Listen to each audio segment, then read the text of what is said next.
Good morning friends. હવે આપણે chapter 1 સંબંધ અને વિધેયમાં જૂથનો નિયમ જોવાના છે. બરાબર? તો જો નાના કૌંસમાં a સ્ટાર b નાના કૌંસ પૂરો star c is equal to a star નાના કૌંસમાં b સ્ટાર c નાના કૌંસ પૂરો for all a, b, c belongs to capital A, તો દ્વિક્રિયા star from a cross a to capital A જૂથના નિયમનું પાલન કરે છે એમ કહેવાય.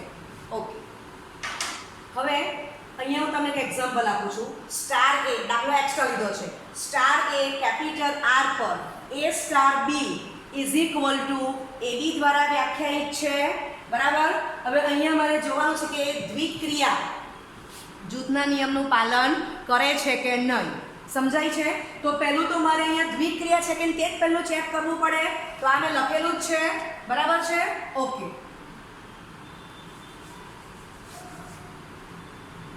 a star b is equal to ab for all a, b belongs to capital R, અથવા આ રીતે લખવું હોય તો star from R cross R to capital R.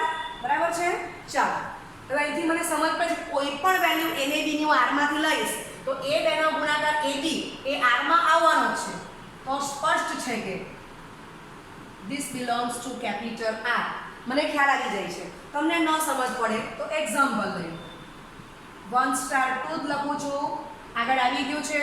આપણે z પર જઈ ગયા છે કે z પ્લસ પર. ઓકે, બરાબર છે?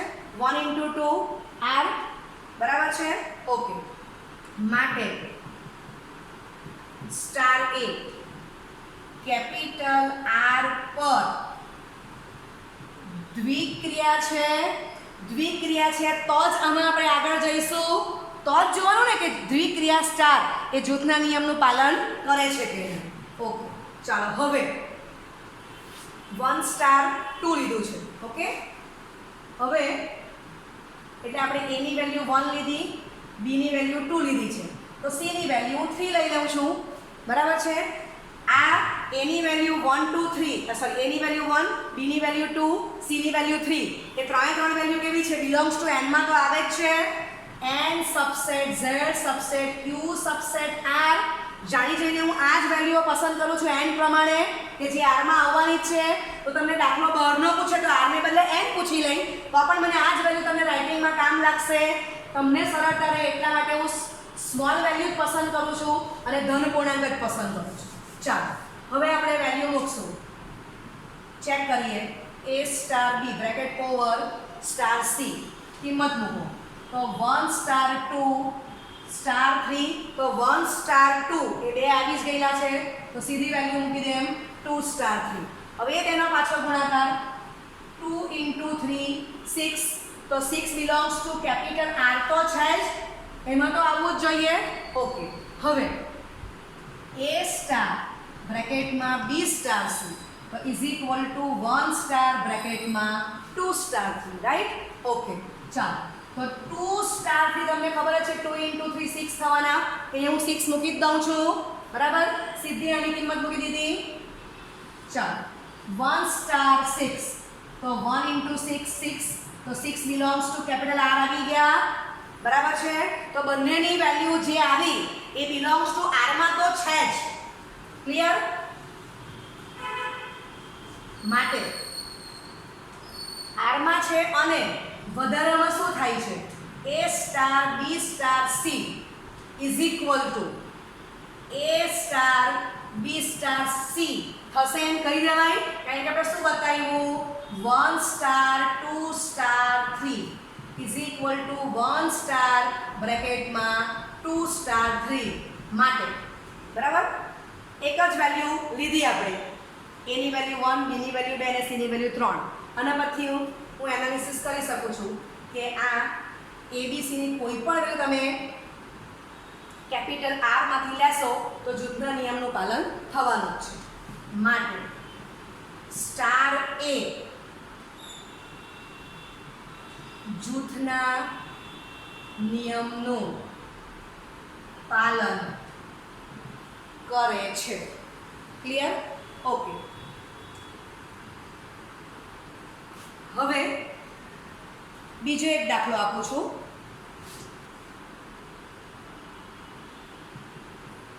z પ્લસ પર વ્યાખ્યાયિત a star b is equal two 3 raise to ab. બરાબર છે? ચાલો, તો star from z plus cross z plus થી z plus a star b is equal two 3 raise to ab. આમાં પણ આપણે જોવાનું છે કે જૂથના નિયમનું પાલન થાય છે કે નથી થતું. ઓકે, ચાલો, 1 સ્ટાર 2 આ જ લેવાનું છે. તો 3 રેસ ટુ 1 બ્રેકેટમાં 2, 3 રેસ ટુ 2 9. તો this belongs to z plus. બરાબર છે? અહીંથી પણ સમજ પડે છે. નહીં તો એક એક્ઝામ્પલ લઈ લેવાનું. ચાલો, અથવા આપણે એક્ઝામ્પલ માટે હું કહી શકું કે સ્ટાર a z પ્લસ પર દ્વિક્રિયા છે. દ્વિક્રિયા છે તો જ મારે આગળ જવાનું. બરાબર છે? જ્યારે આપણે સમક્રમી જોયું ત્યારે પણ પહેલાં ચેક કર્યું કે દ્વિક્રિયા છે તો જ આપણે સમક્રમી ચેક કરી જોવાનું છે. તો એ જ પ્રમાણે અહીંયા દ્વિક્રિયા છે એ થાય છે તો જ મારે જૂથનો નિયમ થાય કે છે નથી તે મારે ચેક કરવાનું છે. ઓકે, ચાલો, હવે a સ્ટાર b આવી ગયું. હવે આપણે કોણ લેવાનું છે? b star a, right? તો b સ્ટાર a શું લખાશે? 3 રેસ ટુ ba. તો મને આ પણ સમજ પડે છે કે this belongs to z plus તો આવવાનું જ છે, પણ વેલ્યુ સરખી આપી રીતે જોઈ લેવાની છે. ઓકે, તો એ બી સમજ પડી જાય ગણ્યા વગર કે 3 raise to a into b. તો આમાં 3 raise to b into a. એને બી કઈ કેવી સંખ્યા છે? z પ્લસ માની સંખ્યા છે એટલે ધન પૂર્ણાંક જ છે, એટલે a b equal to b આવવાનું છે. એટલે મને ખબર પડી જ જાય કે ભાઈ એ તમારું સમક્રમી થવાનું જ છે. આમાં હું એક દાખલો એક્સ્ટ્રા એડ કરતી છું, મને એક રિઝલ્ટ આપવું છે એટલે અહીંથી હું હવે એક મુદ્દો વધારાનો ઉમેરતી છું. તો હું એમ લખી દઉં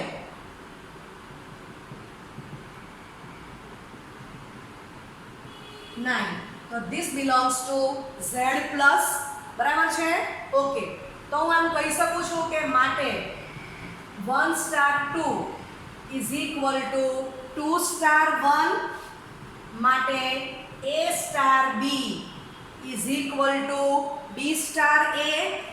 માટે સ્ટાર a કોના પર? z પ્લસ પર. સ્ટાર a z પ્લસ પર સમક્રમી છે. આટલું કામ હું જાણી જોઈને એક્સ્ટ્રા કરું છું કારણ કે મારે તમને અહીંયા પણ શોર્ટ સૂત્ર આપી દેવું છે એટલે આ વધારાનું કામ કરું છું. ઓકે, તો દ્વિક્રિયા છે તો મેં ચેક કર્યું કે સમક્રમી છે. હવે સમક્રમી છે તો જ આપણે આગળ જઈશું. ઓકે, તો હવે હું ચેક કરું છું કે જૂથનો નિયમ છે કે નહીં. ઓકે, તો હવે મારે શું લખવું પડશે? a star b star c is equal to a star b star c. બરાબર છે? ઓકે, ચાલો, તો અહીંથી આપણે સ્ટાર્ટ કરીએ. રાઇટિંગ મને આ જોઈશે. ઓકે, આટલી વેલ્યુ રાખતી છું. હા, તો આપણે આ બાજુથી સ્ટાર્ટ કરી દઈએ છીએ. a star b star c is equal to 1 star 2 star 3. કારણ કે 1 સ્ટાર 2 એ જવાબ 9 આવેલો. 9 સ્ટાર 3. ચાલો, હવે 9 સ્ટાર 3 એટલે 3 રેસ ટુ 9 બ્રેકેટમાં 3. તો 3 રેસ ટુ 27 આવશે. ક્લિયર? હવે આ વેલ્યુ એ z પ્લસમાં તો આવવાની જ છે. ચાલો, હવે મને શું જોઈશે? તો આના પછીનું સ્ટેપ આ થશે. a star b star c is equal to 1 star 2 star 3. Right? ચાલો, હવે 2 સ્ટાર 3 મને શોધવાનું બાકી જ છે. તો આપણી ડેફિનેશન શું કહે છે? 3 raise to 2 into 3 1 star 3 raise to 6. ફરી પાછી વેલ્યુ મૂકશો તો શું આવશે? આ વેલ્યુ કેટલી આવી ગઈ? 1 સ્ટાર 3 રેસ ટુ 6. 3:6 ને હું આમ જ વાંચું છું અથવા સાદુરૂપ આપવું હોય તો 3:6 એટલે 3:4 * 3 સ્ક્વેર 81 × 9 બરાબર છે. આમ લખવું હોય તોય વાંધો નથી. ક્લિયર? માટે ચાલો તો 3:ab પ્રમાણે જવાનું છે એટલે અહીંયા શું થશે a * b * c = 3:1 બ્રેકેટમાં 7 to 9 એટલે = 3:7 to 9. આ વેલ્યુ z+ માં તો છે જ, બરાબર છે. ઓકે, હવે તમે આ બેને જો, આ બંનેને કમ્પેર કરો તો આપણે જોવાય કે ભાઈ બંનેની વેલ્યુ સાદુરૂપ જે આવી તે બિલોંગ્સ ટુ z+ છે, પરંતુ 1 * 2 * 3 is not equal to 1 * બ્રેકેટમાં 2 * બરાબર. માટે હું જનરલ કહી શકું a * b bracket over * c is not equal to a * બ્રેકેટમાં b * c. માટે * a જૂથના નિયમનું પાલન કરતું નથી, બરાબર છે. ઓકે, હવે આ દાખલામાં મેં જાણી જોઈને સમક્રમી શોધ્યું છે તો હવે હું તમને આમાં પણ એક આ દાખલા પરથી એનાલિસિસ આપું છું. તો આપણને શું મળ્યું તો કે સ્ટાર દ્વિક્રિયા છે. એના પરથી આપણે શું બતાવ્યું તો આ દાખલા માટે સ્ટાર a સમક્રમી છે આવી ગયું. હવે એના પરથી આપણે જોયું તો આપણને શું મળ્યું સ્ટાર a જૂથના નિયમનું પાલન કરતું નથી, બરાબર છે. આ એક એનાલિસિસ મળ્યું છે. હજી આમાં મારે બીજી શક્યતા એડ કરવાની છે. તો હવે આપણે એક દાખલો એવો લઈશું કે સમક્રમી છે અને સ્ટાર એ જૂથના નિયમનું પણ પાલન કરે છે. એટલે હું તમને કહેવા એમ માંગુ છું કે સ્ટાર દ્વિક્રિયા છે તો જ આગળ જવાનું, સમક્રમી જોવાનું, સમક્રમી થાય છે તો જ આપણે આગળ જઈશું, બરાબર છે. ઓકે, હવે એક દાખલો જોઈશું. સ્વાધ્યાય 1.4 પ્રશ્ન 2 કેપિટલ Q પર વ્યાખ્યાયિત a * b = ab/2, બરાબર. તો આમાં હું દ્વિક્રિયા છે કે નહીં એ ચેક કરીશ, સમક્રમી છે કે નહીં અને જૂથના નિયમનું પાલન થાય છે કે નહીં. તો એક દાખલો આપણે બુકનો લીધો છે. ચાલો હવે એને લખી શકાય star from capital Q cross capital Q થી capital Q a * b = ab/2. હવે અહીંથી જ મને સમજ પડ્યા કરે છે કે this belongs to capital Q. ન સમજ પડે તો ફરી પાછું 1 * 2 1 બ્રેકેટમાં 2/2 1 તો ધીસ બિલોંગ્સ ટુ Q. ફરી પાછું સમજાવું છું n subset z subset Q subset r, બરાબર. a અને b ની વેલ્યુ હું n માંથી જ પસંદ કરું છું. n માટે સાચું છે એટલે Q માટે સાચું થવાનું જ છે. ઓકે, ચાલો તો આ વેલ્યુ આમાં આવી જ જાય છે. અહીંથી પણ સમજ પડે છે અથવા તો આપણે એક્ઝામ્પલ લઈ લીધું. માટે સ્ટાર a દ્વિક્રિયા છે. હવે હું ચેક કરીશ દ્વિક્રિયા છે તો જ હું ચેક કરીશ કે સમક્રમી થાય કે નહીં.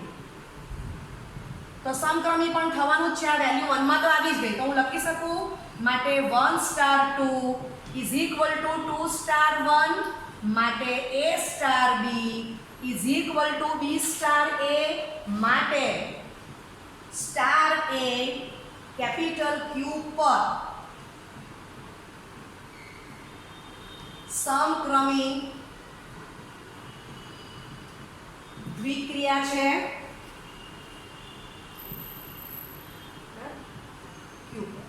ઓકે, હવે સમક્રમી છે તો જ હું આગળ જવાની છું. ઓકે, તો હવે હું ચેક કરીશ a * b * c તો 1 * 2 * 3 તો 1 * 2 કેટલા આવી ગયા 1. ચલો 1 * 3 કરશો તો 1 * 3/2 તો 3/2 બિલોંગ્સ ટુ Q આવી જ જાય છે. ઓકે, હવે a * બ્રેકેટમાં b * c તો 1 * બ્રેકેટમાં 2 * 3 તો 1 * ઓકે, હવે 2 * 3 કેટલો આવી ગયો તો 2 × 3/2 માટે 1 સ્ટાર 3 ફરી પાછો એ બેનો ગુણાકાર ભાગ્યા 2 દેખાય છે આનું સાદુરૂપ 3/2 આવશે ને આ બાજુ લખું છું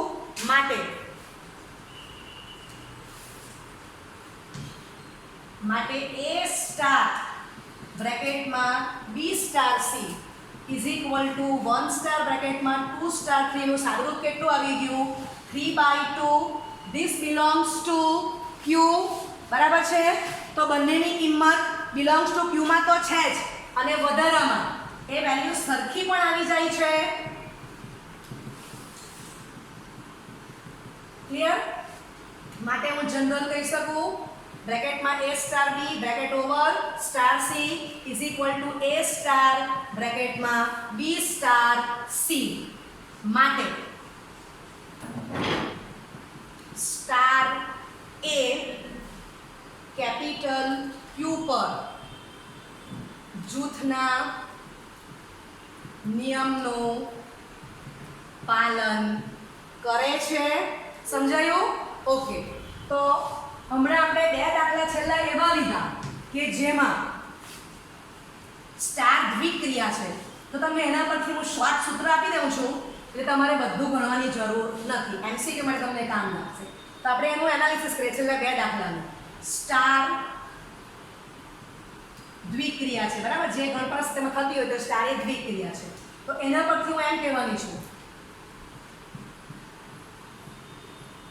સમક્રમી સ્ટાર એ સમક્રમી છે આ બાજુ એમ કહેવું કે સ્ટાર એ સમક્રમી નથી બે શક્યતા છે પણ જો સ્ટાર એ સમક્રમી છે તો આપણે બે દાખલા જોઈ ગયા એમાં શું આવ્યું સ્ટાર એ જૂથના નિયમનું પાલન ન કરે બરાબર છે અને બીજા દાખલામાં જોયું કે સ્ટાર દ્વિક્રિયા છે સ્ટાર સમક્રમી છે તો સ્ટાર એ જૂથના નિયમનું પાલન કરે છે ઓકે હવે હું તમને એક જ દાખલો એવો બતાવું કે સ્ટાર એ સમક્રમી નથી બરાબર તો આના પરથી આ જો સમક્રમી નથી તો સ્ટાર એ 110% જૂથના નિયમનું પાલન ન જ કરે બરાબર છે ઓકે તો આપણે આગળ કયો દાખલો જોઈ ગયા છે એના પરથી આપણે એક દાખલો લખી લઈએ કે સમજ પડી જાય સમક્રમિત નથી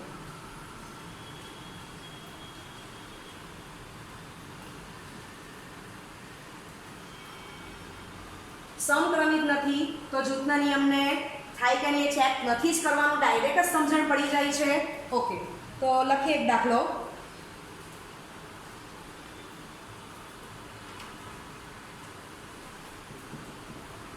સ્ટાર એ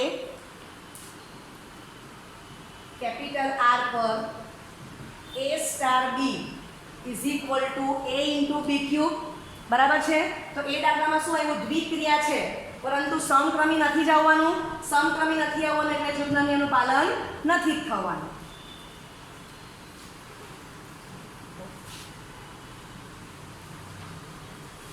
અને બીજું એક સૂત્ર આપી દઉં છું આ તો ડાયરેક્ટ જ કહેવાશે કે સ્ટાર એ દ્વિક્રિયા નથી હવે સ્ટાર પોતે જો દ્વિક્રિયા જ નથી તો એનો પ્રકાર સમક્રમી થોડો થવાનો સમક્રમી દ્વિક્રિયા એટલે હું સીધું લખીશ કે સ્ટાર એ સમક્રમી નથી જ સમજાય છે વાત અને સમક્રમી નથી સ્ટાર એ સમક્રમી નથી તો સીધું જ ખબર પડે કે સ્ટાર એ જૂથના નિયમનું પાલન ન જ કરે તો એમાં હું તમને એક જ એક્ઝામ્પલ જે ગણી ગયા તે આપું છું સ્ટાર એ ઝેડ પ્લસ પર a star B is equal to a minus B તો આ દાખલા આપણે જોઈ ગયા કે દ્વિક્રિયા નથી જ તો સમક્રમી નથી જ થવાનું, ને સમક્રમી નથી થવાનું એટલે જૂથના નિયમનું 110% પાલન નહીં કરે. બરાબર? તો MCQમાં આવ્યું હોય તો આપણને આ સૂત્ર વધારે હેલ્પફુલ થશે. આપણે આટલું જ યાદ રાખશું. તો હું આશા રાખું છું કે તમને લોંગ મેથડ પણ આ ટાઈપની આવડી ગઈ છે, શોર્ટ મેથડ પણ આવડી ગઈ છે. Okay, thank you very much.